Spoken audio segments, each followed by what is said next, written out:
going to Quebec City and Montmorency Falls. Let's go!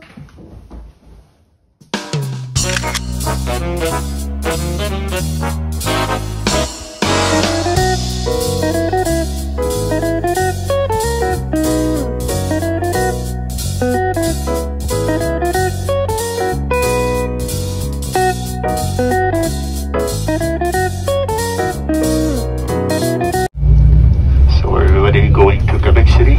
Nice surprise waiting for you. Oh yes, you're gonna fall in love with Quebec City.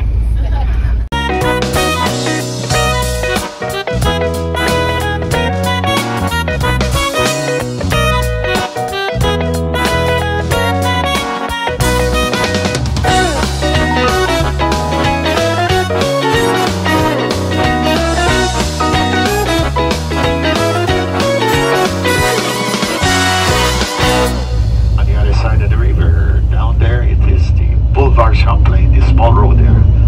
That's the one we're going to use to reach the lower town of Quebec City.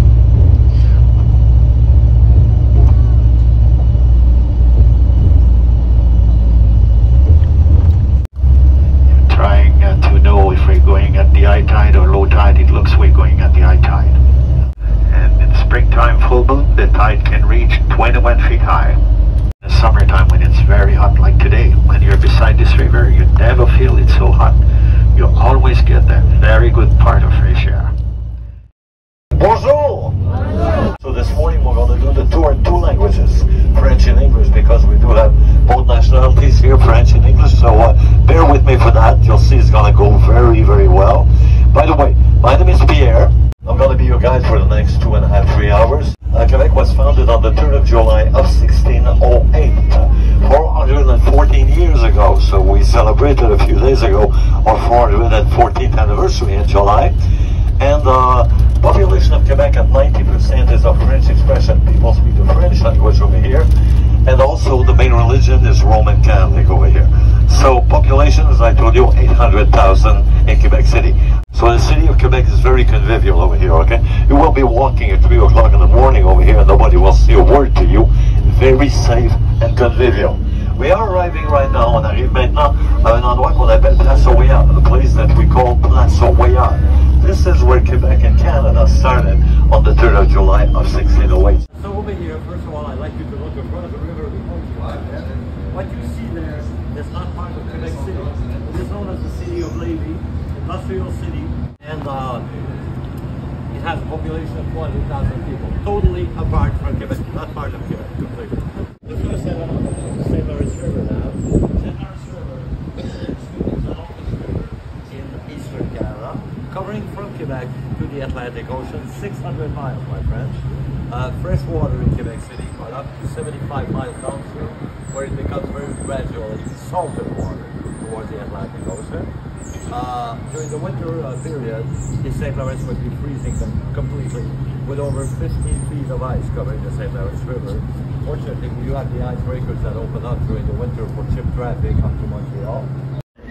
Céline Dion is on where in the Chateau Frontenac, and also a few American residents, here in the Chateau, and also at the end of World War II, two actually, 44–45 conferences for peace took place here at the Chateau and at the Citadel of Quebec to decide about the different markets of the government.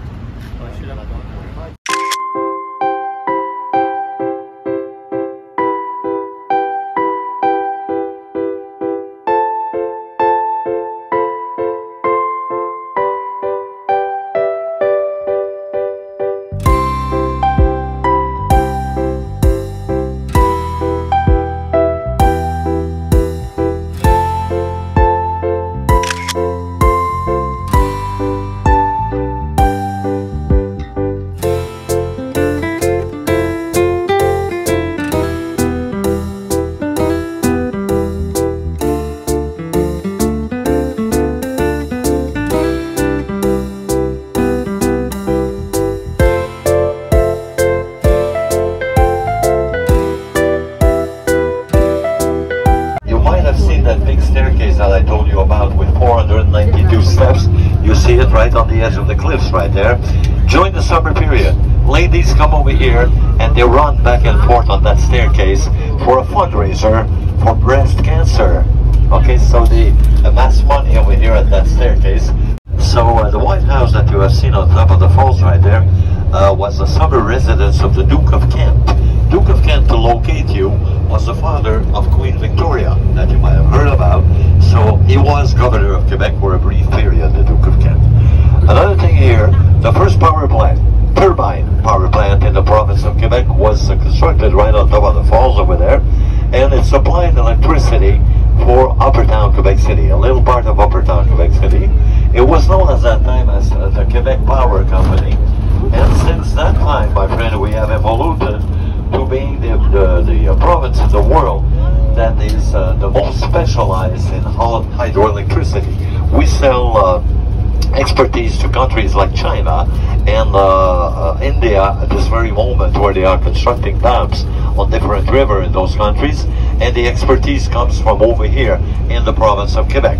And we also sell electricity, my friends, during the winter period to the city of New York and Boston whenever they are in need of extra energy, because it's so very cold whenever it gets to -30, -35. So what happens, they buy electricity from the province of Quebec.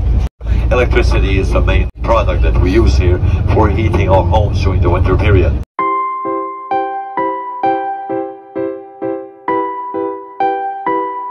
I'll be talking a little bit now about the island of Orleans that we will be seeing in a few moments. This island is protected by UNESCO, the United Nations, because when Champlain, the founder of Quebec, came here, a few of the settlers that came here with him settled on the island of Orleans over there. So you still have homes over there that date back to the 1600s. Very old houses that are still there on the island at different points around the island. The island of Orleans has 21 miles in length and about 47 miles of road all around it. 6 villages. Population of the island during the summer period about 6,500, and during the winter period it drops down to about 3,000. You are not allowed to build anything higher than 2 floors on the island of Orleans, and also there are no commercial centers, no shopping malls or things like that on the island, completely forbidden because of the protection of UNESCO. Now, in a few seconds, we'll be passing in front of the main Parliament building of the province of Quebec. This is where all the decisions, all the laws concerning the province of Quebec, everything is done inside that building, which dates back to 1887. It'll be on your right in a couple of seconds, starting right here.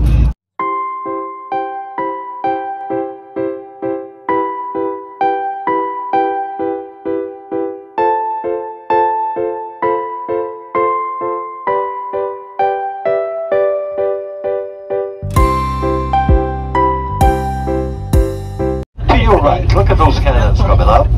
These are cannons from World War I, my friend, taken back from Europe to here in Quebec City by French troops, actually, right after the end of World War I. So these are World War I's cannons. This used to be Quebec's men's jail. This is where we put the bad guys, over there, up to 1960, right over here. So now it is part of that old jail. It's been recycled, and it's now part of the Museum of Fine Arts of the province of Quebec. So on your right, where you see that flat plane right here, this is where it took place in 1759. The battle for the possession of Quebec City between the British General Wolfe and the French General Montcalm. Look at all the old cannons all along the way over here. Some of them were part of that famous Battle of Quebec of 1759.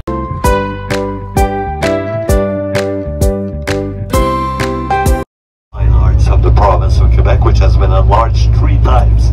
We had in there the painting of Pablo Picasso.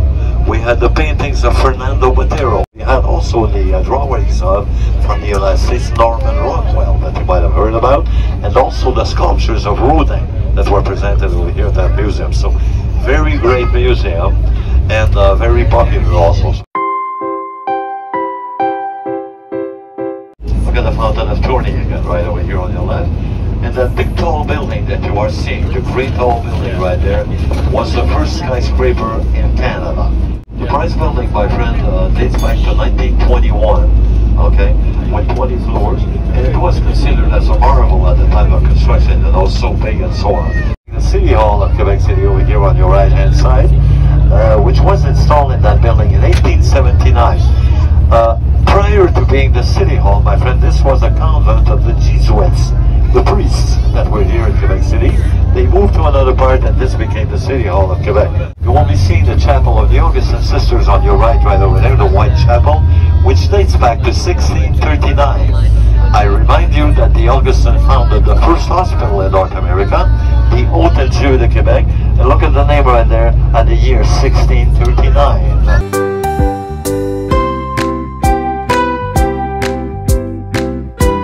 So the Hôtel has become over the years hyper-specialized in oncology.